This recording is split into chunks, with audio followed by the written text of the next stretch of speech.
2012 жылы биз мыйзам даярдадык, бир топ депутаттар. Ошолокто активдүү саясатчылар Исмаил Исаков, Бөдөш Мамырова, Улукбек Кочкоров, мен, Өмүрбек Абдрахманов болду.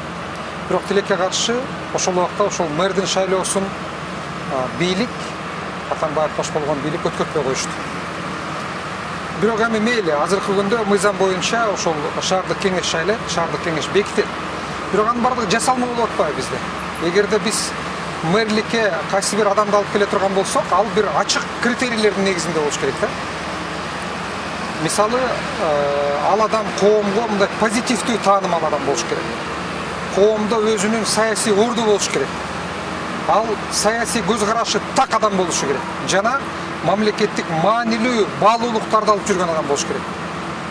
Анан кийин жашырынып алып, регионалист, трайбалисттер, кландар ушул чүйдүн кызыкчылыгын гана коргойбуз деген, чүйгө гана кызмат кылып беребиз деген адамдар ушуну мэр кылсак, анан кийин биз ошол адамды аркылуу бийликке жардам беребиз. Бийликтин бекемдешине салым кошобуз. Атамбаевка каршы турганга жардам беребиз деп, ошол критерий менен мэр алып келүү, мен ойлойм, бул мамлекеттик подход эмес. Мамлекетте жанагы мен айткандай ачык талдоо, ачык талкуу жана так критерийлер менен мэрди алып келет. Мэр деген бул Кыргызстандагы 5 мамлекеттик маанилүү кызматтын бирөөсү болуп эсептелет. Анан кийин көчөдөнгө кармап келип эле мэр кылып берген туура эмес да. Бизде кичине бир мамлекеттүүлүк, мамлекеттик подход деген болуш керек мамлекетте. Мисалы, Париждин мэри Жак Ширак президент болгон. Лондондун мэри Борис Джонсон тышкы иштер министри болду, келечекте премьер-министр болот.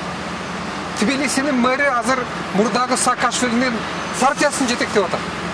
Бул бардыгы чарбачыл эмес. Бул эч кимге билинбеген көчөдөн келип кармап келген адам эмес. Булар деген көрүнүктүү саясатчылар бардыгы. Анан кийин көчөдөн жетелеп келип эле мэр кылып берген. Бул мен ойлойм, биздин бийлик үчүн дагы, ошол шаар кеңеш үчүн дагы, мамлекет үчүн дагы бул аябагандай уят нерсе болуп эсептелет. Мен Азизди жакшы билем. 5 жыл мени менен депутат болуп отур.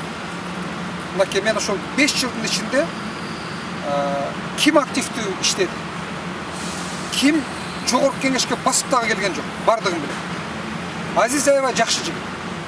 Адамгерчиликтүү, мындай кичипейил. Бирок биз мэр кылып адамгерчиликтүү менен кичипейил болсун дебейбиз да. Мэрге аябагандай маанилүү сапаттар керек. Ошол 5 жылда мен бир нерсени байкадым. 5 жылда Азиз бир дагы закон алып чыккан жок. Азиз 5 жылда бир дагы жолу трибунага чыгып сүйлөгөн жок. Эгер болсо мага таап берсинчи ошо. Азиз 5 жылда мамлекеттеги маанилүү бир дагы маселени көтөргөн жок. Ал кантип мэр болот? Көчөдөн кармап келген адамды мэр кылып берген туура эмес да бул. Эгерде бир мыйзам жазалбаса, бир жолу трибунага чыгып сүйлөбөсө, бир жолу мамлекеттик маанилүү маселени көтөрбөсө, ал кандай мэр болот бизде? Мына ошого окшогон суроолор мени саясатчы катарында коомдогу активдүү адамдардын бардыгын бүгүнкү күндө аябагандай түшөтүп койду.